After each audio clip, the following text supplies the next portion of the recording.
Hey there, boys and girls, and welcome to episode 50 of Sonic Boom TV. This is going to be a story time episode. Not necessarily reviews or anything, or showing anything new. This is going to kind of give you a little idea of what brought me into collecting music and probably everything else, But anyway, it all kind of started when I was a real little kid. I was born in 1971. My mom and my grandparents, they always had music on. Even my aunts, they always had records or the radio and whatever on. And so I was basically exposed to mostly what was top 40 at the time. More on the pop side, I think.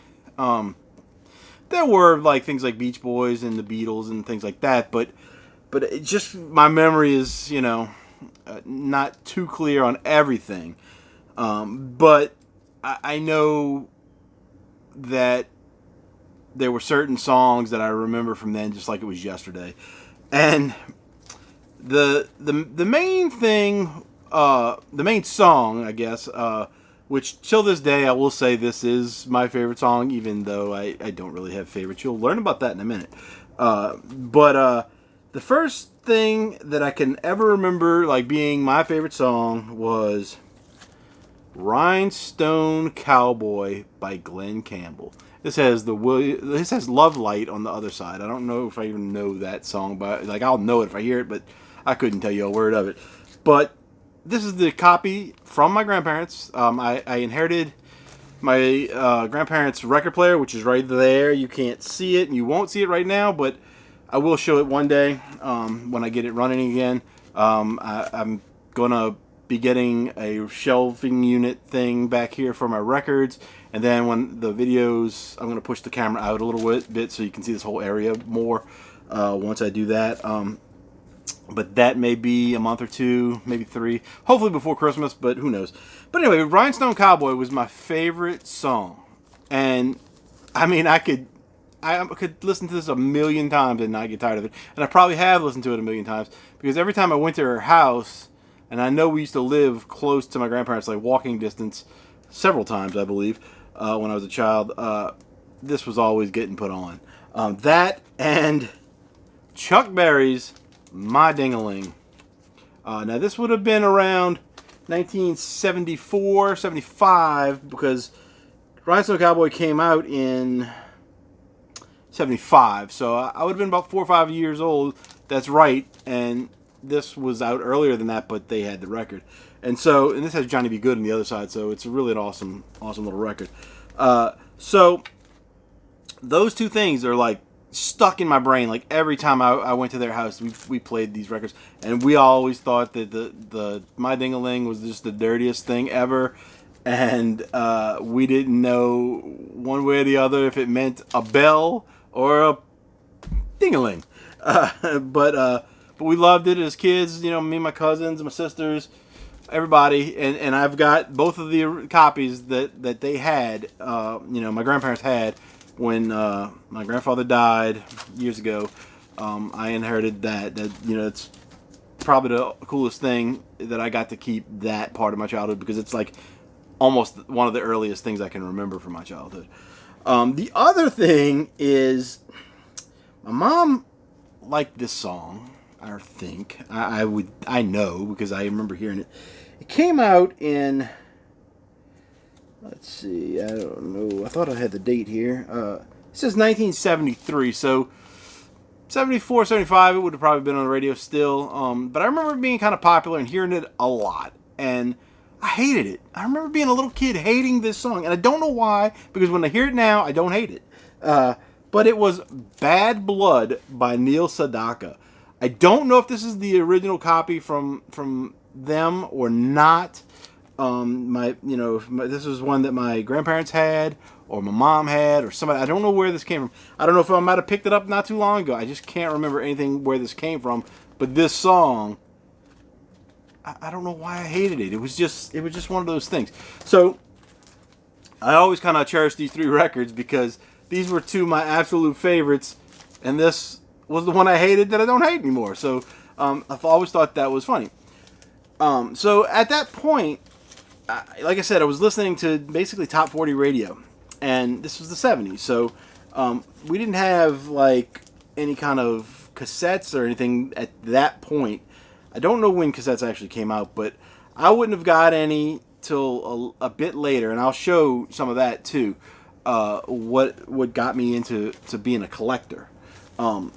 So let's jump forward to 1980. I was about 9 years old. We were living in New Orleans East.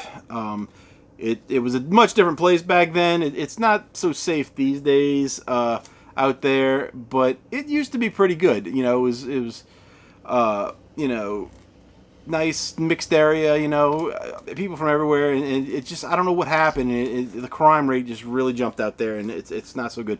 But we're not talking about that. We lived in a house that was what seemed to me about 5 or 6 miles from a store called K&B. Everybody in New Orleans knows what K&B is, but it was basically a drugstore. And they had all kind of stuff. They had their own ice cream. They had pencils that had the K&B had a purple color. If you look that up online, just look up K&B purple, and you'll find stuff about it. But they had these pencils that were purple. I remember using those. Everybody had these pencils because they must have been cheap, you know. And everybody had everything from there, and their ice cream was amazing, from what I remember, and I've been told. But anyway, they sold records in there too at the time. And I remember all those commercials, the K-Tel commercials, where they would do these mixed records, and they would all have themes, and sometimes the themes didn't make any sense at all, but they put them out, and they just over and over and over. And if you read the story about them, there might even be a documentary, but if you read the story about K-Tel Records, it's kind of interesting, like the mess that they did. But anyway, the very first record that I ever bought myself, which nobody knew I did this. I walked from my house, and I checked it recently on Google Maps to see how far it actually was, and it was like a mile at the most. But it seemed to me like it was like 5 miles. I'm 9 years old. I'm not supposed to be going anywhere, and I said, I'm going to buy this record. And I walked there, and I came up with Rock 80. This is the only record in my life that I've ever written my name on. And I don't know if you can see it, but it says Kevin right there. In black. Of course, I wrote black on black. Instead of writing it across the 80 like normal people would have done, I wrote it here. And then on the back, on the black again, I wrote, do not touch. I don't know if you guys can, yeah, you can see it. So anyway, this record was really cool for me. I mean, it had Cars by Gary Newman, Brass in Pocket by the Pretenders, Driver's Seat by Sniff and the Tears. I don't know that one well. Cruel to Be Kind, Nick Lowe. Is She Really Going Out with Him, Joe Jackson. Heartbreaker by Pat Benatar. Call Me by Blondie. Do You Remember Rock and Roll Radio by the Ramones. My Sharona by the Knack. I Want You to Want Me, Cheap Trick. Hold On, Ian Gome.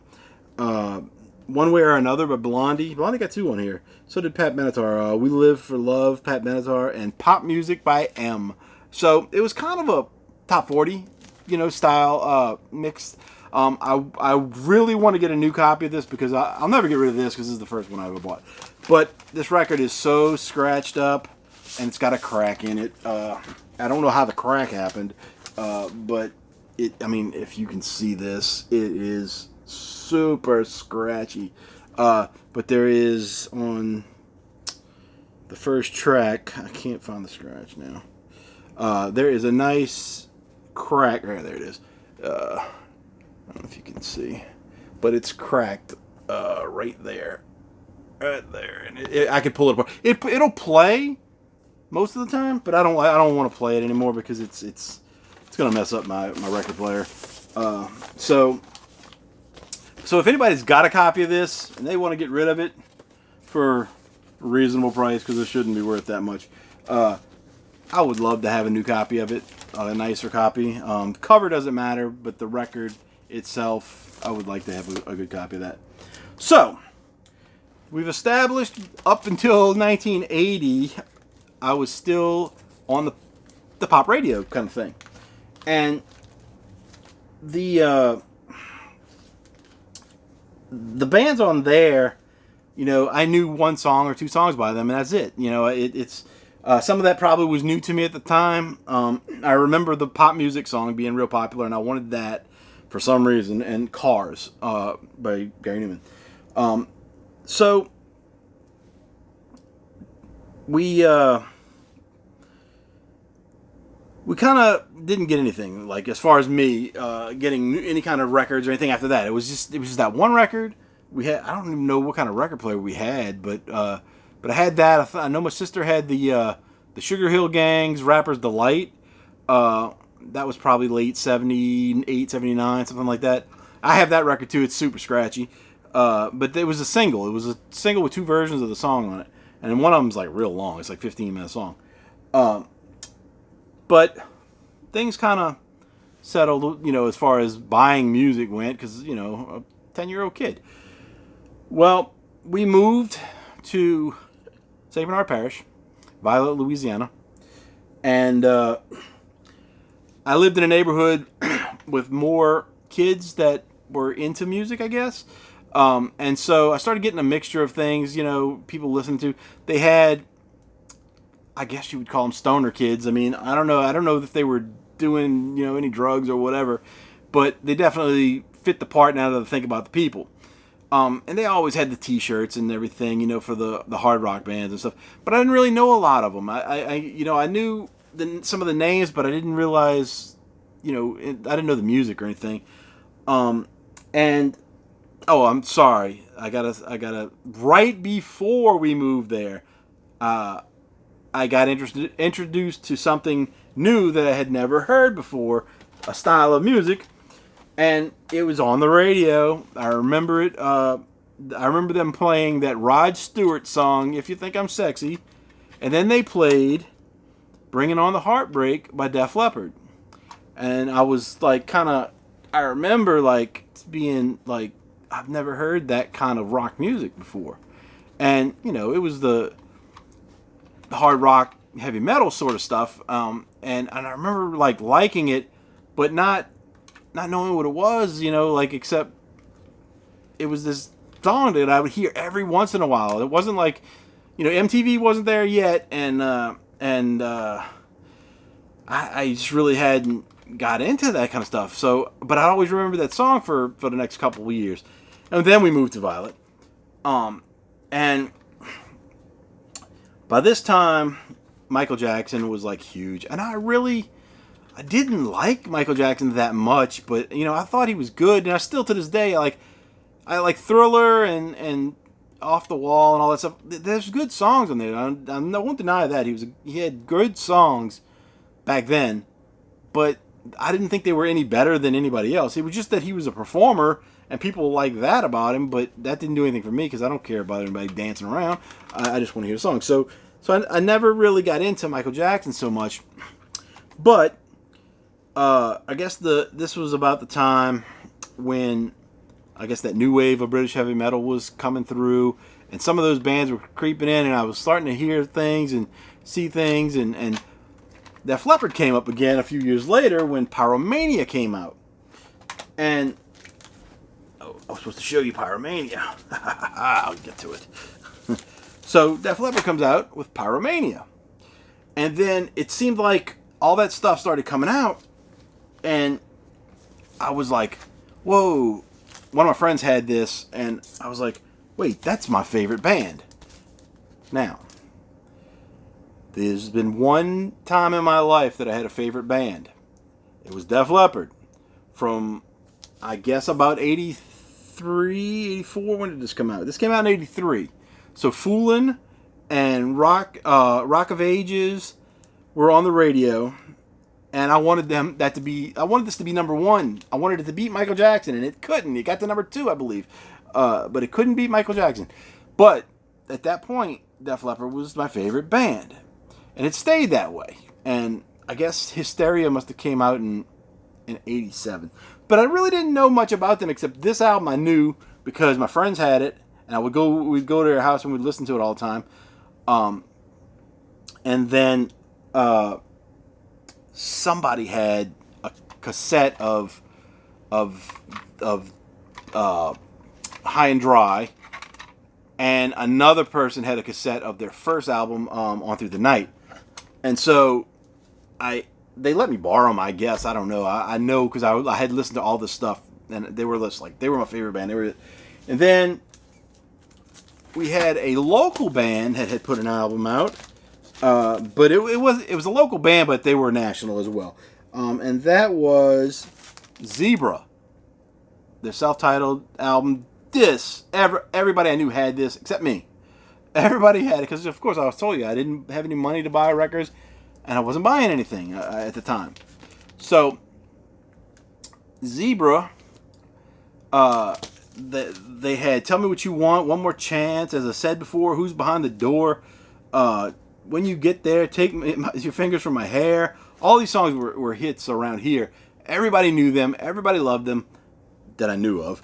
And they were kind of like the hometown heroes. There was always a rumor that one of the guys in the band lived on the street, the next street over from me. But I don't know which guy it was. I don't know if it was, Randy Jackson, Guy Gelso, or Felix Hanneman. I don't know. But that was always the rumor. But they were famous at this point, so he was gone.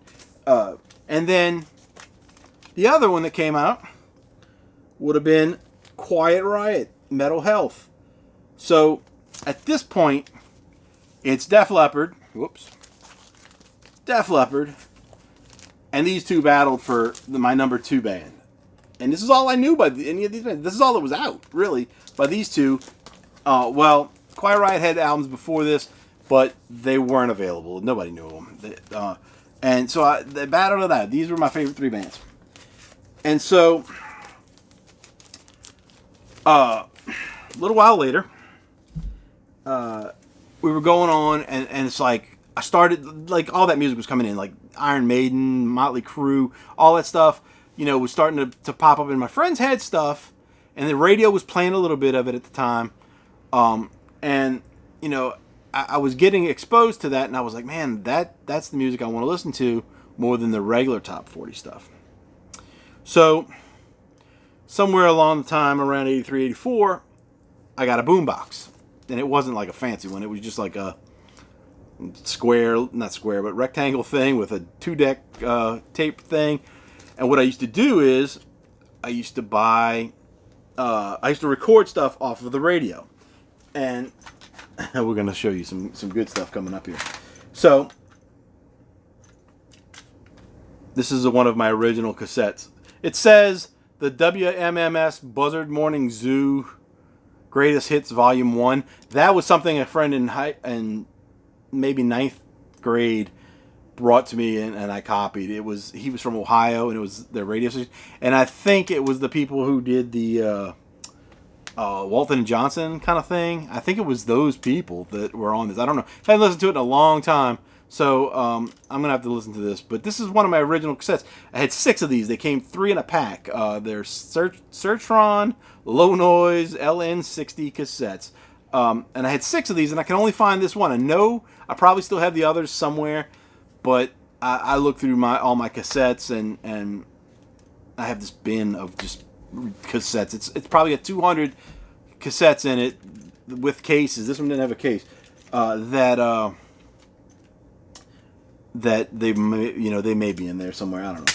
But anyway, so with that, I lost my train of thought.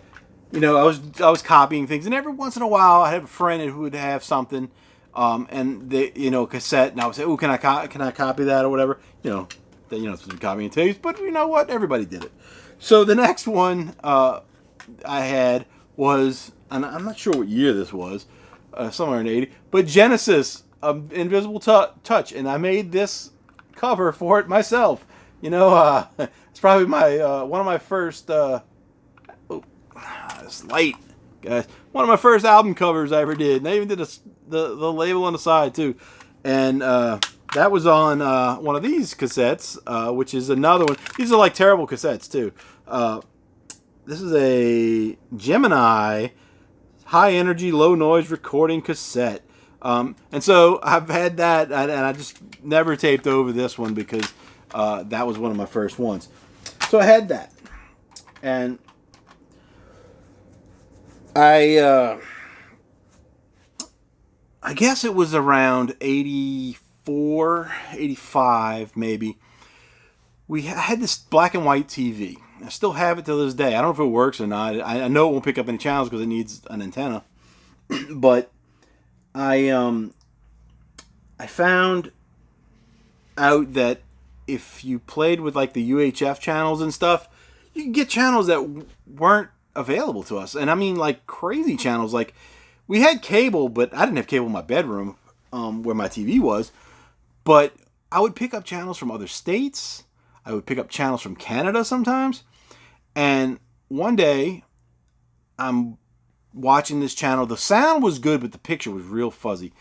And it was U2 live at Red Rocks, that concert, which is this album.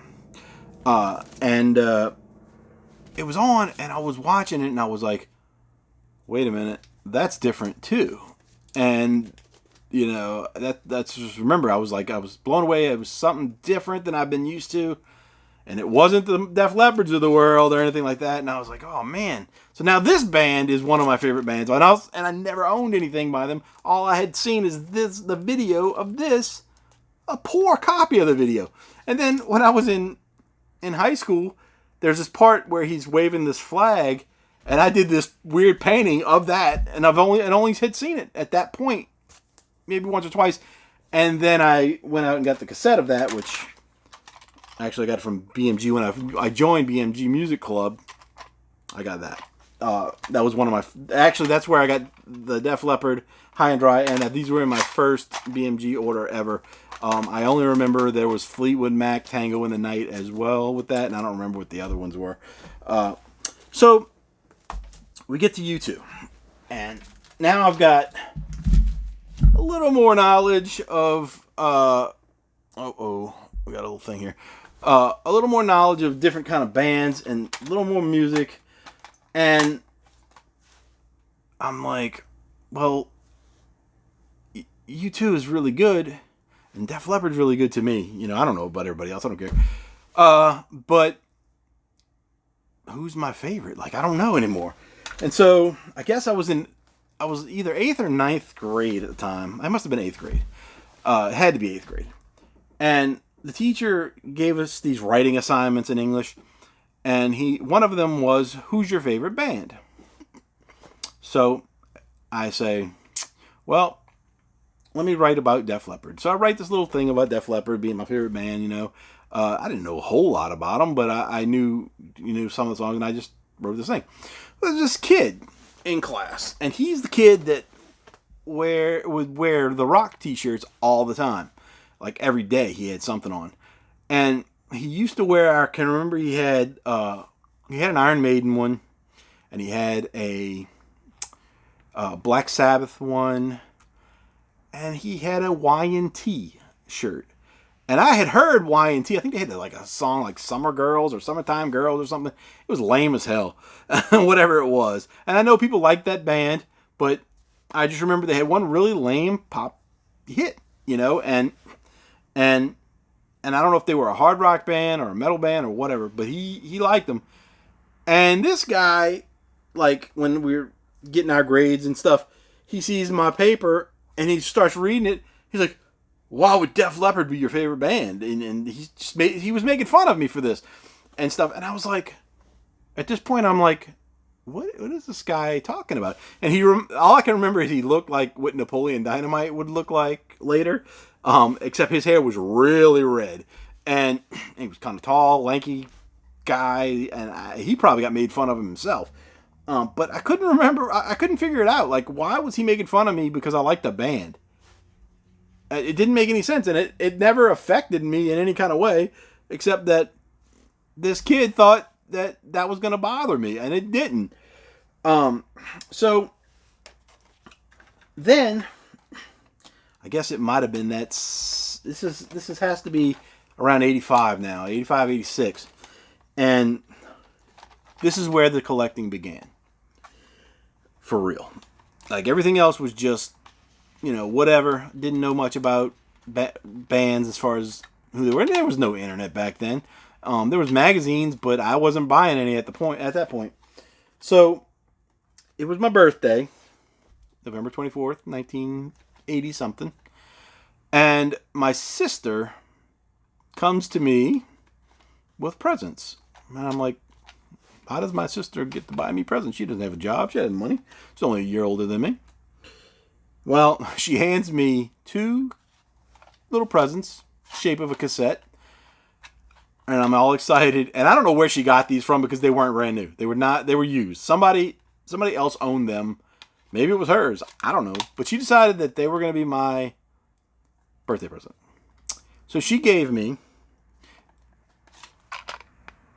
Dr. J.R. Cool.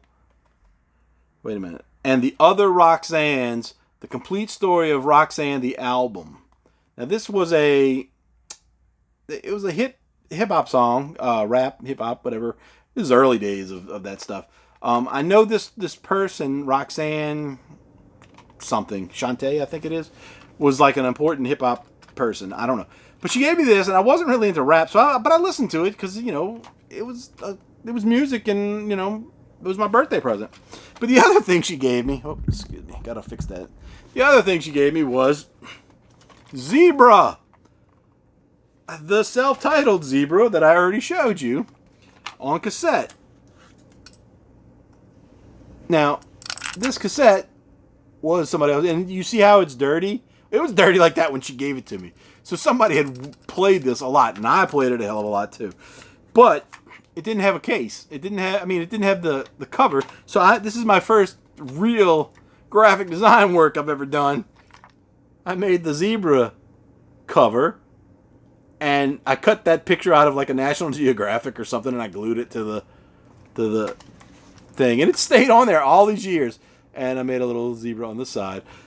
So this is like just like, I don't know, it was funny. So that right there was like, okay, well, how do I get more cassettes and stuff? Because CDs hadn't come in yet, and cassettes were taking over for records. It seemed like at the time, because it seemed like I know, like some of my friends had records, but cassettes were starting to come in. So I still didn't have any way to buy cassettes. So what was happening was, along with doing the recording off of the radio, I would, if I had friends that had tapes or something, I would try to copy whatever I could get from them. But it wasn't a lot because I didn't have a lot. So then when I was in 9th grade, I went to 8th grade twice, guys. 2 times. Failed it the first time because I didn't care. And then the second time I passed it. And then 9th grade, I didn't do that great, but I passed about half of my classes, and then I had to retake some other stuff. But we moved to Slidell, Louisiana. And when I was there was a local radio station in New Orleans called WRNO, The Rock of New Orleans, 99.5 FM. They still exist, but they're not the same thing anymore.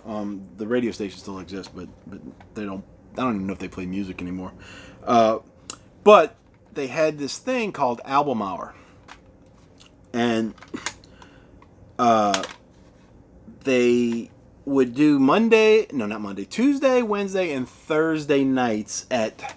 It was either 11 o'clock or midnight. I remember because I would be exhausted for school, because what I would do is they would come on at midnight or whatever it was, 11 or midnight, and the guy would come on and he would say, "Hey, tonight we're going to have Album Hour and the record or whatever would be," and he would say a band. We'll just say White Lion, Big Game, because that's what I got in my hand. I think this might be an Album Hour cassette. And so he'd come on and he would say the names of the songs at the beginning. I think at the beginning. Or maybe at the end. I'm not sure. But he would say the names of the songs, one way or the other. And then they would play it, commercial free, the whole first side. So you'd get, and why I think this is an Album Hour one, because this is a 90-minute TDK tape, which became my tape of choice when I was able to get some tapes on with my own, allowance or whatever I was getting. But the way it's split into 2 sides for a 90-minute tape, that whole tape should have probably fit on one side. But so he would say the names of the songs, and then they would play it all the way through, and he might have said the same names of the song again. I'm not sure. I got to listen to this to find out. But then there would be commercials, and it would be like 3 to 5 minutes of commercials, just enough time for me to stop that tape, fast forward it all the way to the other side, cue it up for the next one, and then the commercial would be over, and he'd come back on and say, the next side of the album, and it'd play it all the way through. So they did this Tuesday, Wednesday, and Thursday, and I don't know if you knew ahead of time what was going to be on it or not. I can't remember that part. I remember, because I remember there was sometimes I didn't copy it, sometimes I did. But they had so many records. It was mostly hard rock and heavy metal stuff, but not like real extreme heavy metal. Like, it wasn't like thrash music at the time or anything like that. But it was, you'd get Lillian Axe and Def Leppards and Motley Crue and stuff like that. But you'd also get the hard rock stuff, and you'd get like Beatles type stuff. Like I remember there was a George Harrison one time. But anyway, so I would get a lot of those like that, and I had a bunch of them. And what would happen is if I find a real copy of that tape that I through BMG or whoever, then I would tape over it. So I would have I might have 30 tapes, but I might have recycled those tapes 30, 40 times over the years. And so I would tape that, and that would expose me to full albums by a lot of different bands. And especially if I didn't know who they were, I always taped it, because if it turned out to be something I liked, I'd have a copy of that and I'd know what to look for. And back then, you didn't necessarily know a band's catalog. That was weird, because I still can't figure out how we figured it out. Like, if Motley Crue came out with Theater of Pain, well, how do I know what came before that unless I was a Motley Crue fan all along, Because I don't know how we did it. I mean, there was magazines, and I was getting magazines at the time, but I'm not quite sure how we figured it out. So, after that, what happened was I would buy cassettes, and I joined BMG and Columbia House. And you can see all these CDs here. Well, a lot of these CDs came from BMG and Columbia House, because the cassette club, I stayed in that for maybe a year or two. And then they started doing CDs, and I was like, well, I'm going to switch, because cassettes are no longer, the thing. CDs were taking over, and records were going away quickly. Like, this was... hey there, my video cut out for some reason, and now I'm going to have to figure out how to splice these videos together. So as I was saying, we were getting close to the 90s. Records were going away quickly. The cassettes were hanging around, but I was mostly going to CDs. And so the show Album Hour, like I said, was exposing me to a lot of stuff. And BMG and Columbia House were also exposing me to a lot of stuff, because they had a little catalog they sent you every month, and I could look through there and see, oh, this band has this and this and this and this, and it wasn't always available. Sometimes it was, sometimes it wasn't. Well, towards the end of the records being a big thing, when they were really going away, I think it was BMG, might have been Columbia House, I don't remember. It doesn't really matter, but they sent me this thing, and it was like every record they had was $1. And I just started buying a few records. Like, I got Guns N' Roses, Appetite for Destruction, and GNR Lies, and Trickster, which nobody liked Trickster back then, but I got the record, and it's worth $100 or whatever right now, so I don't care what anybody thinks. But I had bought maybe 20 or 30 records, just kind of mix in, because I was kind of liking them to be the big art and all that stuff, And I got this thing, and I think I ordered maybe 10 records for the $1. And today, I wish I would have just unloaded on that, because I could have got a ton of stuff, and a lot of those records that people said, oh, they come from BMG and Columbia House, they're terrible, they're not good recordings. They're all worth a lot of money to the stuff that I was into. I got Spread Eagle, that's another one that's worth a bunch. Just a bunch of stuff. So anyway, Um, so at that point, I once the records went away, I got away from cassettes. I might have made it to early '90s, but no, I don't think I got past '88, '89. Because I know in high school I didn't like I stopped getting cassettes at a certain point. It was all CDs, and once I got into CDs, that was it. I went crazy. Like I said, I joined BMG and Columbia House. I paid these people. Everybody else says, "Oh, I owe Columbia House and money from 1985 or whatever." Well, no, that's I didn't work that way. I actually paid them, but I did exploit the system a lot. And what I would do is I would join a club, get the 12 CDs or whatever it was for $1 or a penny or whatever it might have been, pay the shipping. Then you have to buy, it was either one or two albums at regular price, which was higher than normal store pricing. Like if you went to Walmart, you'd have got the same thing for $3 or $4 cheaper. But it works out to your advantage if you just do it. And so once you paid off those two or one or two, whatever the deal was, then you got a couple more free. So let's say you got 4 more free. So now I got the 12 that I signed up for. I paid for 2 at regular price, and I got 4 more. And all you had to do was pay shipping, and the shipping wasn't that much. It was a couple of dollars. But you pay shipping on everything else you get in the mail too, so it doesn't matter. So then what I would do is, now that membership is complete, you can get somebody else in the club. You can do it. I think you can do it from right away. So when you get somebody else in the club, you get 4 CDs, or it might even been 6, 4 or 6. Let's say 4. So you get 4 more CDs. That person, well, you get them once they pay, I think, or once they pay for their shipment. That's something, I don't know, some kind of crazy thing. But so then they get 12 more CDs. They pay for their 2, and they get 2 more. Like at the whatever the free at the end was.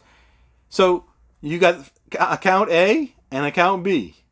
Soon as account A is complete and you get the 4 free from the next person's account, you get rid of that one. You cancel out. So if I have Kevin Johnson and I had Kevin Johnson Jr., Kevin Johnson disappears. Kevin Johnson Jr. now is the account that I have. So once I finish that account, you do it again with another name. I had my dog's name, my mom's name. I had several children that never existed that all had accounts. And so I just keep the cycle going. And when I got through high school, I went to college. It was even better because I had a post office box at school. So I'd have accounts there. I'd have accounts at home. And then I moved in with my sister and my aunt, and I think I had accounts at 2 different houses. Like I think I had an account at my mom's house and my aunt or sister's house, one of them, and at school. So I had I had a whole system going. It was crazy, but I paid for everything. I did not like I beat the system, but I didn't not pay the system. I kept it real, paid everything I owed. That never owed these people any money. And then there was several times that there was these class action lawsuits against the record companies, and they would send me checks in the mail because they ripped me off. I can remember one of them I bought. It was a Milli Vanilli cassette, and when Milli Vanilli was found out to be fake or whatever, there was this lawsuit, and I think I paid $1 for that for my sister, or it was either my sister or my cousin, one of them. They wanted this, and then they didn't want to pay me the $1, so I didn't give them the cassette. I still have the cassette today, but they they sent me a check for like $25, like years after this thing was going. So I made money off of them as well, off of all these class action lawsuits that used to pop up against the record companies for different things, just because I had bought something. And it was weird the way it worked, because they would send you a card saying if you want to be part of it, and it never had your name on it, really. You put your name on it. So I would always put my proper name or whatever it was, no matter what account it came from. It could have been under my dog's name or whatever. Didn't matter. I just sent it back, and every time, a couple months later, I would get something. So that being said, I built what I thought was a really big collection, but now I see other people have things that are way bigger than what I got. But I've over the years, I've got a couple thousand CDs, and they're not all cataloged. That's my next big project is to get all that cataloged onto Discogs. I got some of my cassettes, but I mean, I got all my cassettes and most of my records, but my CDs are lacking a lot. I mean, I might have 200 logged in there, and I've got over 2,000 CDs. But it's spread. You know, I got into all kinds of music, and that's where, you know, late '80s is when I stopped having a favorite band. Like I always said, it was Def Leppard, and then there was this, but there were bands like Queensryche, and I was like their early stuff is to me is amazing, and I was like, this band is really good at what they do, and U2 is really good at what they do, and Def Leppard is really good at what they do, and I hadn't even got into punk yet, or the thrash stuff. You know, I hadn't dealt with all that yet. That came in the late '90s, sort of, when I started going into all those directions. Mid '90s, I guess. After Nirvana, so the Nirvana came in '91 or so. Let's say '95 or so. That's when I really started playing the punk stuff, and just from there on, it's been all that. But you know, I got into so many different bands, and it was like, then I started finding things like, you know, different radio stations that had different kind of music that, you know, so I was getting hit with all this stuff, and alternative rock came in and all that, and I was like, everything I heard, man, if I liked it, I was getting it one way or the other. I was trying a way to get it. And this was before you could like do Napster and all that stuff, and I did Napster. And then, you know, I gave it up after a while because I really felt like, you know, that's not legit. So, but I did it for a while. But a lot of times I would download stuff and go buy it if I downloaded to test it out, and then I'd buy it and get rid of, you know, the MP3s or whatever. Never shared anything. Like, I downloaded stuff, you know, just like everybody else, but I never shared it. You know, so. I never was one to get in, you know, I wasn't going to get in trouble for it. But, you know, for as many things as I bought, you know, it worked out. They got their money, one way or the other. I probably don't even have anything left that I downloaded that wasn't legit. Like I don't have a legit copy now, I should say. But anyway, I got a lot of stuff. I got a lot of records. And it just keeps going, and it's like you try to stop, but you know, it's just hard because, you know, these bands don't stop putting out music a lot of times. It's like some of these bands been around for, you know, 40, 50 years, and they come out with something all the time, like every couple of years or so. And it's like, it's hard to keep up once you've got, you know, 500 bands you like. More than that, I'm sure more than that, but you know, it's hard to keep up. So that's kind of my rambling story of where things started, how they progressed, and, you know, where it's going. I don't know. Like, you know, I got this new job coming up, so I'm going to have a little more money, and no telling what I'll do at that point. But no, I'm going to try to keep it under control. I'm running out of space, to be honest with you guys. If you could see this area right around here, you'd be like, this guy's got to get rid of some stuff. And he is going to get rid of some stuff. But it's just going to take a little bit to get some things worked out, and then, like I said, I'll have a backdrop with you know, my music, my records shelf. I want to get a kind of big one, but I don't know how wide it is, and you know, because I got more records that's going to fit on it, on the biggest one I've seen. But I have another space where I have records right now that's overflowing. So if I get all the good stuff onto this one shelf, and then the stuff that I don't really care about over there on the other side of the room, you know, it'll be good. So anyway, that's all I got to say for now. If you've stuck through this video, you're a freaking trooper. You should win a prize. I don't have any prizes for you, but remember that I once made a zebra tape. If I had a zebra cake right now, that'd be good. That's all I got to say, guys. Have a good day. See you next time.